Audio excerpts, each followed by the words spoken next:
Hey everybody, welcome back. Today we're going to tie a carp slider. This is one of our go-to carp patterns. We really like this pattern because it's got a pretty bulky look to it. It's a great crayfish imitation, but it casts very supplely, so you're not scaring and spooking a bunch of fish if you're fishing in skinny water. The hook I have in the vise is just a normal size 6 streamer hook. We're going to start our thread right up here at the front. I'm using a 6/0 uni thread in camel. And I'm not going to dress the hook back yet. I'm just going to start it up here at the front, get a little thread base down. Now I'm going to come in with some extra large bead chain eyes. I'm using black. You can also use gold, whichever you prefer. Some carp patterns you want to add a little bit of flash to them if you're fishing in murkier water. A little flash definitely helps. So you can use some gold beads to help with that. We're just going to really secure those eyes in there. Build up a pretty good thread base here. There's no dubbing or anything that goes over these eyes. It's all thread. So try to keep things relatively clean as you go. And once you got those eyes lashed in, I'm going to go ahead and take my thread back to about the barb or so. Now the first material we're going to tie in is just a single tuft of marabou. I'm using brown. I'm going to tie that in about the same length as the hook shank. We're going to tie that in right at the rear. And I'm going to tie this marabou all the way down the hook shank to just behind our eyes.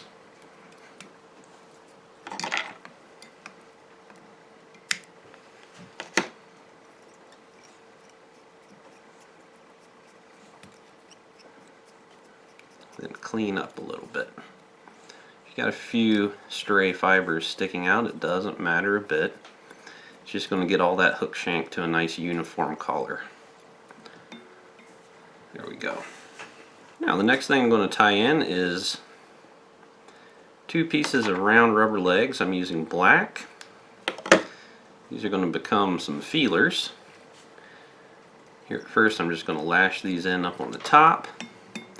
Then I'll move them around a little bit, kind of get one to one side and another to the other, just to get them spaced out a little bit.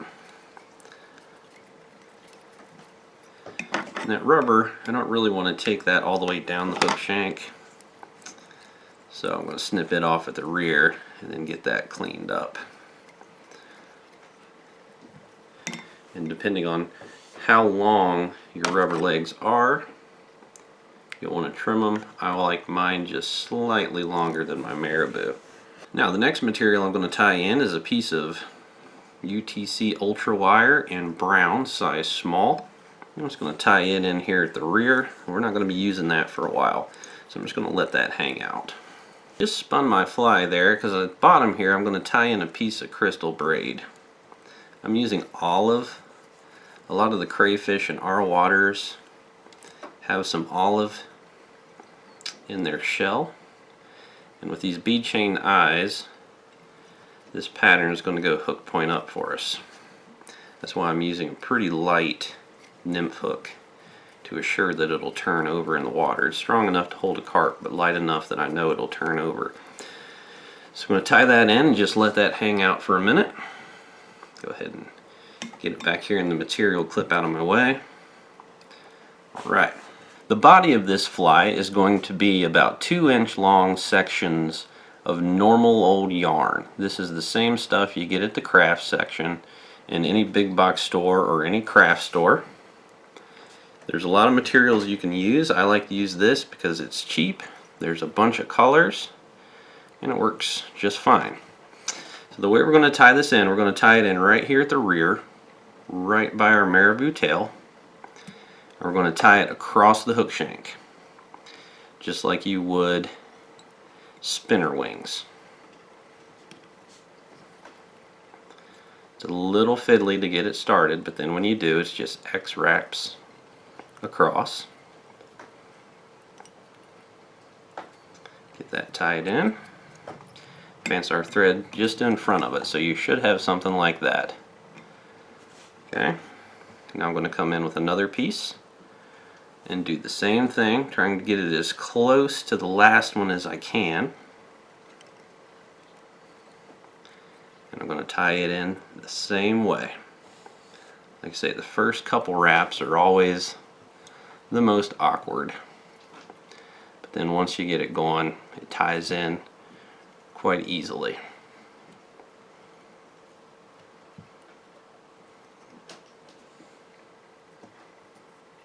And always get some good wraps in front of it. That really cinches it down. There we go. Now we're just going to do this all the way up the hook shank to the bead chain eyes. And when I get up here to the front, I usually tie in two pieces of the same material that's a little lighter color. That's not a must, it's just something I like to do to break the pattern up a little bit. So I'm not going to make you watch me do that all the way up. I'm going to continue that all the way up the body till I get to the bead chain eyes, and then I'll meet you back right there.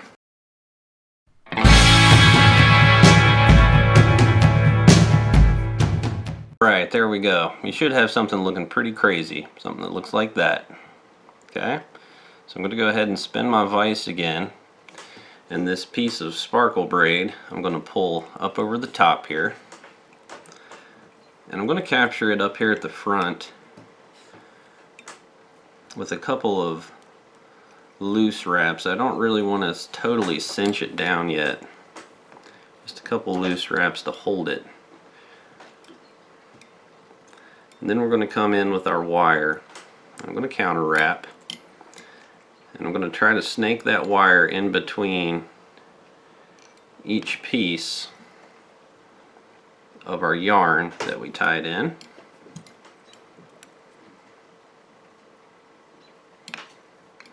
And that's going to lash down the piece of crystal braid that we put over the top.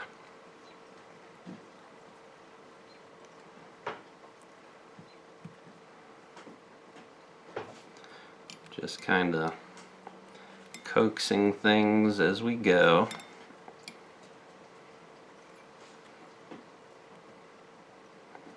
And if you skip a row here and there, it's okay.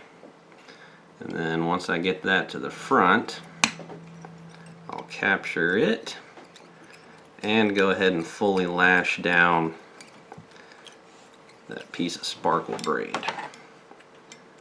And then I'm just going to snip all that out. Get some wraps in here to clean up the head a little bit.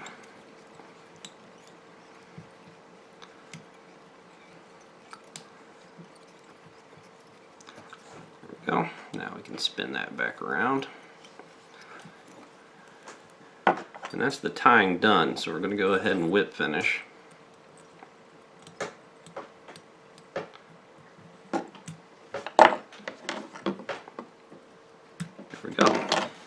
Alright, now we're going to do a lot of combing. But before I brush this yarn out, what I like to do is to come in with a bodkin or a needle, whatever you got, and just unbraid these pieces of yarn. So I'll just kind of stick it in there and pull it towards the tip until things unbraid. It's easier if you start at the end and kind of get it started and then work your way down. That'll help get it all untangled without it knotting up or anything. And this just helps when you go to comb things out. It makes it all comb out a little easier if you do this. So I'm just going to do this all the way up on both sides. And again, I think I'll speed things up so you don't have to watch this. There we go. I went in and got everything kind of unbraided. Now I'm going to come in with a brush and brush this out even further. What I like to do is just rest all of those fibers against my hand as I brush. Just makes things a little easier. And whichever side it is I'm working on, I'm just brushing straight out just to get everything fluffed up.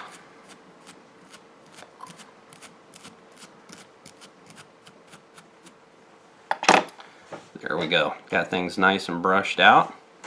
Now we're going to trim it. So what I'll do is I'll get all those fibers away from my tail so that I'm cutting just them. Okay, so I'll pull all those fibers away from the tail, and we're going to cut this at an angle like so that it gets bigger back towards the tail. And I like to pull the side I'm cutting down onto the bottom. It just makes it easier for me.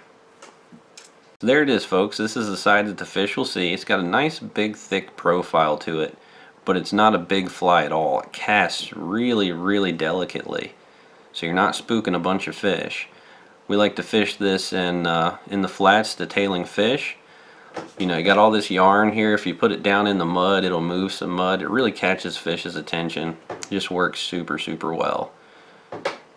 But the biggest thing is that you can cast it so softly. Pretty easy to tie and works like a champ. We thank you all so much for checking out our videos. Please like and subscribe. Leave us comments. We love to hear from you.